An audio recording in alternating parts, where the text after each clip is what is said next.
观众朋友们好，这里是大时局，我是邵峰。今天中美进入决战时刻，习近平和川普在韩国釜山面对面，这不只是一次会晤，而是一场命运对局。有人说，这一刻像极了1840年，那年林则徐在虎门销烟，试图挽救一个衰败的帝国。今天习近平坐在谈判桌前，想撑起一个动摇的政权，但这一次他面对的不是炮舰，而是川普，这位不讲规则只讲结果的破局者。他不给时间，不按剧本，他把关税当子弹，把推特当武器，一句话就能让市场震荡，北京失眠。而习近平选择以强硬回应强硬，两个人一场会，4个火药桶，稀土、晶片、TikTok、芬太尼，每一项都是中共体制的痛点。今天这4颗定时炸弹被同时点燃。这场谈判不只是贸易，而是制度的对撞；不只是经济，而是信念的决裂。习近平想重演林则徐的荣光，却可能重蹈清朝的覆辙。接下来我们要带你走进这场百年回声里的现代战争，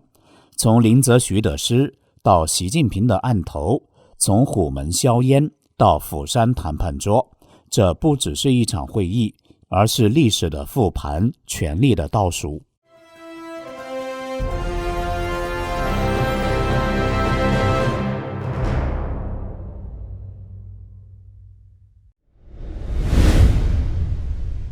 美中焦点进入实质阶段。今天，中共党魁习近平与美国总统川普在韩国釜山举行双边会谈。这场会面被视为亚太经合会领袖周最受瞩目的焦点，也是川习贸易战第2季的转折点。在会晤前48小时，中粮集团自美国采购3船约18万吨大豆，释出明确降温讯号。美方则暂缓全面启动100%关税措施，同时观察北京是否在实质议题上让步。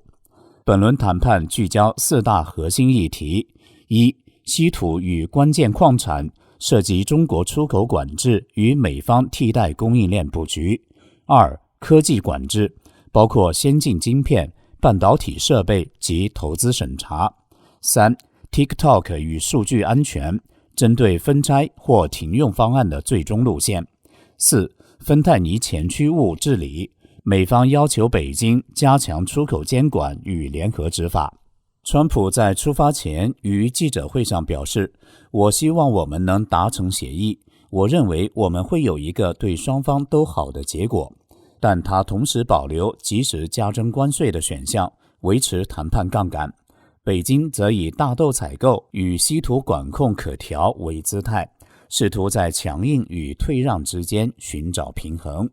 这不再只是关税或贸易层面的对峙，而是一场结构性博弈，从供应链到科技主权，从能源资源到药物监管，中美双方正为未来10年的全球产业秩序定锚。若今天能在原则上达成共识，短线紧张可望降温；若破局，第3轮全面制裁战将立即升温。这一切也正呼应了习近平强硬立场背后的心理根源。历史屈辱驱动的不能输心态，与川普不按规则、不给时间的战略节奏正在正面碰撞。历史和现实交界处会有一道隐秘的桥梁，它跨越100年风云，也贯穿在中共现任领导人习近平的精神世界里。习近平早年在福建省工作，并在中共内部逐步升迁时，曾在他的办公桌上摆放一首诗。这首诗是出身福建省的清朝政治家林则徐启程戍边时写给家人的。其中一句写道：苟以国家生死以，岂因祸福必趋之，是一首歌颂国家利益神圣不可侵犯的爱国诗篇。有趣的是，福建也是习近平仕途起家的地方，他早期任职福建省省长，在那里成为中共的正部级官员。林则徐站在19世纪中国历史的转折点。19世纪初曾任钦差大臣，主管中国的对外贸易。道光年间被任命为钦差大臣，前往广东主责查禁鸦片。他以一己之力，却终究不敌时代巨轮，引发的鸦片战争最终清廷战败，香港被割让。那场失败也在中共叙事中被视为百年国耻的起点。如今在中国的教科书和习近平的讲话中被尊为民族英雄。在福建主政17年，习近平亲自推动修复了多处和林则徐有关的遗迹，包括林则徐故居以及家族祠堂。如今这座祠堂被扩建为一个大型展览馆，着力展现西方的背信弃义、林则徐的正义抗争，以及绿树成荫的庭院里一块石碑描述的中华民族反抗外来侵略的不息斗争。这和习近平所主张的中国需要自主开放理念相呼应。展陈也着重褒扬林则徐提倡学习西方科学技术以强国的远见。林则徐的出生地福建省会福州，如今已成为中共的民族主义教育圣地。林则徐的身影穿越硝烟，活在了后来时代的记忆中，成为习近平政治和心理图谱中的坐标。2012年上台掌权的习近平，把洗刷这段屈辱作为他重要的使命之一。在中共官方叙事中，林则徐敢于对抗强权，忠于国家，哪怕以失败收场，也被尊为精神遗产。这份遗产成为中共当今领导人强调民族自信和历史正义的重要基础。横跨180年的历史，从鸦片战争到今日的中美贸易战，从历史影响的角度，我们也许可以解释为什么在中美贸易战中，习近平选择了强硬。政治历史的因素影响着这个当权者的对外决策。习近平对林则徐的推崇不仅停留在言语，作为他仕途起步地的福建，林则徐的故居、纪念馆等历史场域，在习近平主政期间获得重修和扩建，并被纳入中共爱国主义教育体系中。其中一种中共价值观被反复强调传承：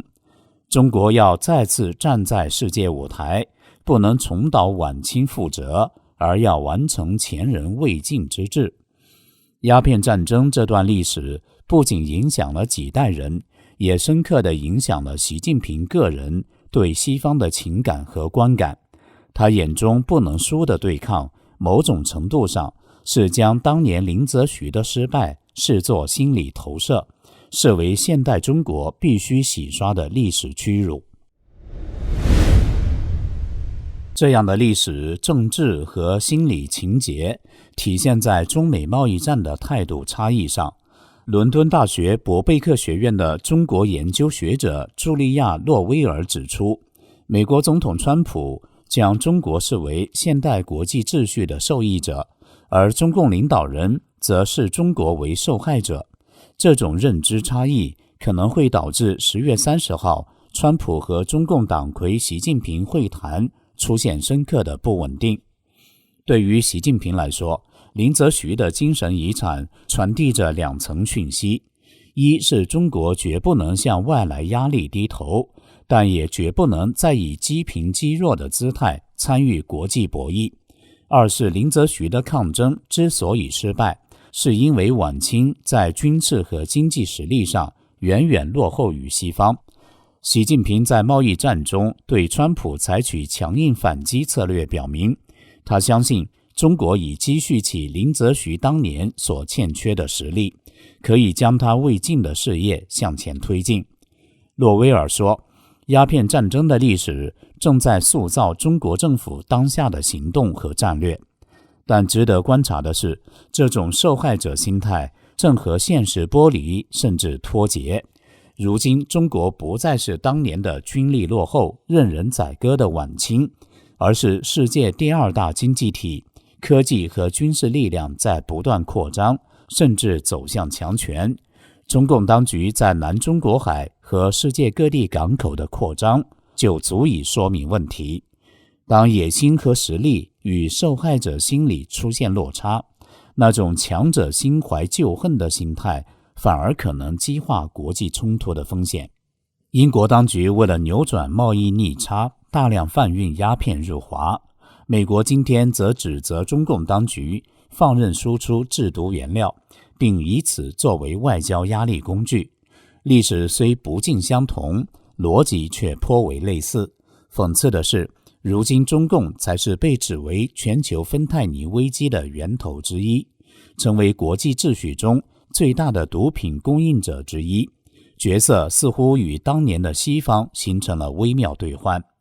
就在上个月，习近平在北京举行了盛大的阅兵式，他在天安门城楼上向世界宣告，中国洗刷了近代以来中国抗击外来侵略屡战屡败的民族耻辱。川普则在上周表示，芬太尼问题，这将是他和习近平会面时要提出的首要议题。在这个时间点上，一个细节特别值得注意，中共公安部部长王小洪就在本周专程走访了虎门和林则徐禁烟纪念馆，他誓言要打好禁毒人民战争，传承弘扬林则徐精神。林则徐当年试图用经济手段来施压，如禁止出口茶叶、大黄等西方依赖品。如今，中共政府也用限制稀土出口，对美国关键企业进行审查，来回应贸易争端，迫使川普在关税问题上让步。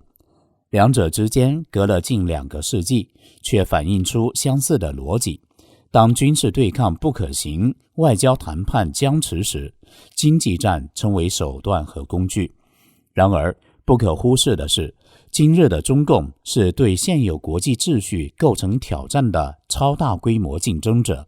当中共主张要被尊重、要改变规则的同时，也被质疑他是否正以战狼姿态企图重塑世界秩序，甚至破坏它。林则徐精神深刻影响着习近平，他希望传递给世界的讯号是，中国要用自己的方式解决纠纷，重新定义秩序和平等。但问题在于，一个具有受害者心理又具备称霸野心的政权，能正常地遵从普世价值和世界相处吗？他的策略或许在国内有动员效果，但在国际上可能引发更大的不信任和反弹。当林则徐在虎门销毁鸦片时，未必能预见100年后的中国，但他的选择，他的诗句，如今却被中共领导人奉为行动的心理支柱和象征。历史正以一种更隐蔽、更深层的方式参与当下，但今非昔比，其中引发的更深问题是，当角色不同、政权性质改变之后，世界对这个政权的审视和回应又会怎样呢？100年之前，林则徐站在虎门岸边，用一场硝烟对抗时代的不易。100年之后，习近平坐在天安门之上，讲着他所说的100年变局，但历史并不静止。当一个强权抱持旧恨，手握新利，并野心勃勃，当世界已经认清他的威胁，真正的挑战就从这里开始了。当下演绎的是另一场没有硝烟的冷战，一个新变数已经出现。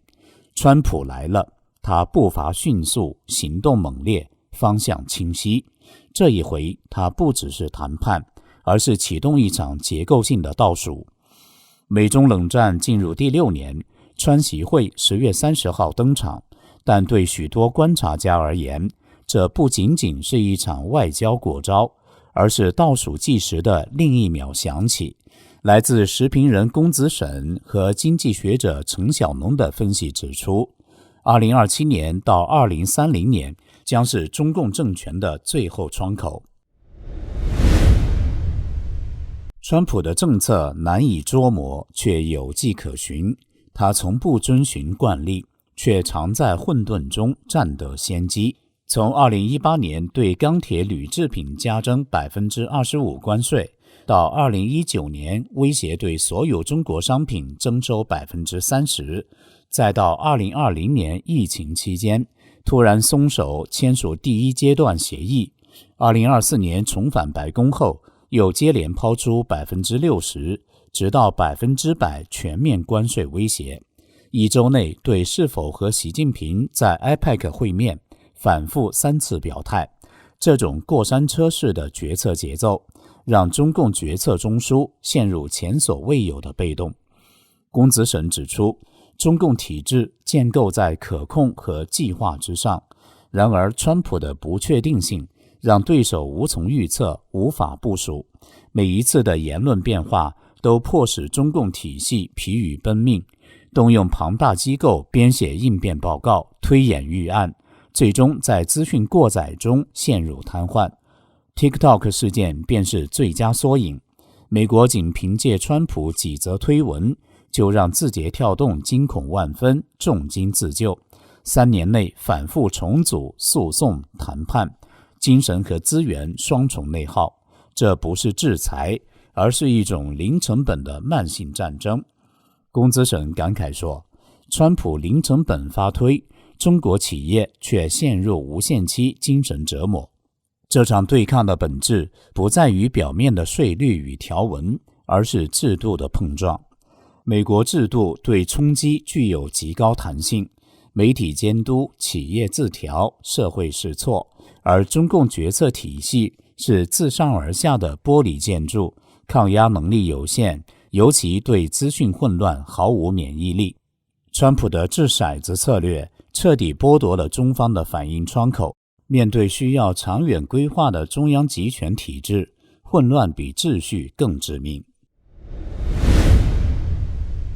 龚子沈提出4大关键倒数信号，它们如同冰山下涌动的洋流，将在2027到2030年间同步爆发，形成中共结构性危机的完美风暴。一是人口危机，中国劳动人口已连年减少，老龄化压力如同沉石，每年削弱经济动能。到2030年，3亿老年人口占总人口1/4，将成社会保障体系的沉重负担，劳动力缺口无法弥补，社会负担如山崩般压来。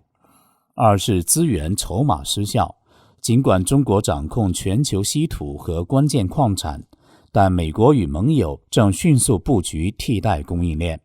2028年自给率可达 30% 至 40%， 2032年 60% 至 70%， 2037年超 80%， 2030年后即使中国祭出禁运，也仅能造成美国轻微麻烦，而非致命打击。这是一场时间非对称竞赛，美国每年更强，中国每年更弱。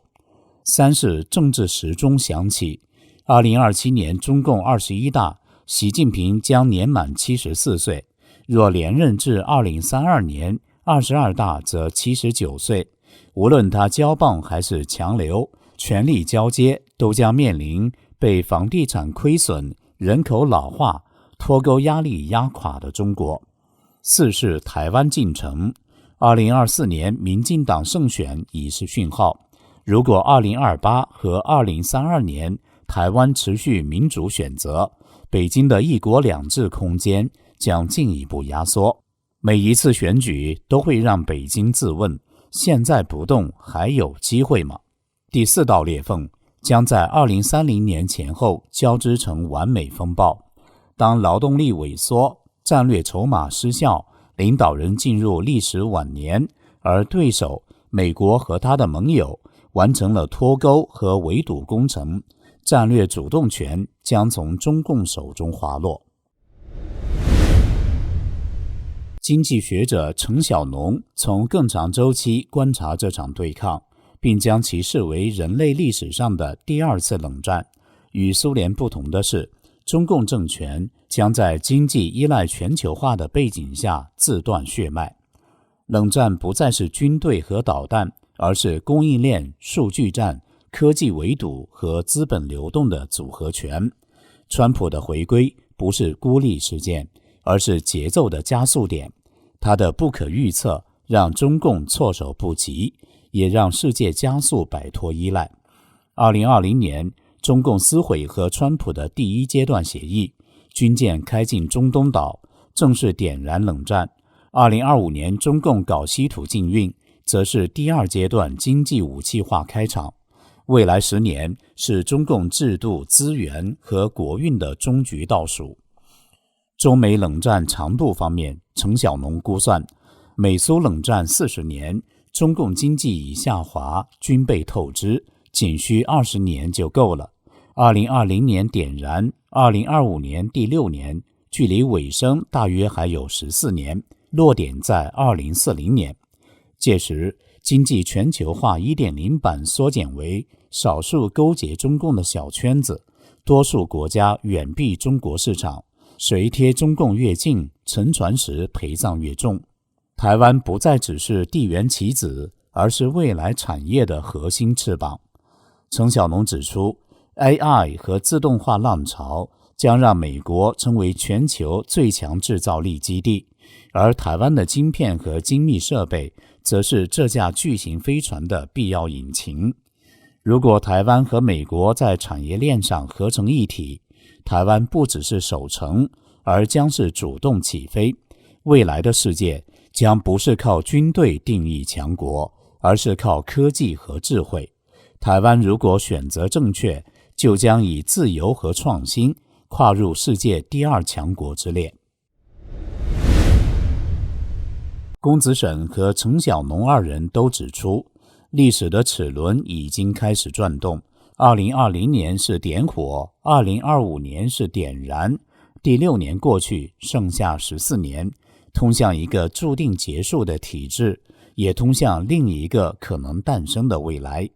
美中冷战是单行道，无出口，唯有红色政权灭亡是终局。2030是分界，现在正是世界选边的时刻，也是中共最后的窗口期。2040年则是历史终点。这里是大师局，感谢您的陪伴与思考，请订阅、分享并打开小铃铛，一起在动荡中坚守真相，在黑暗中点燃希望。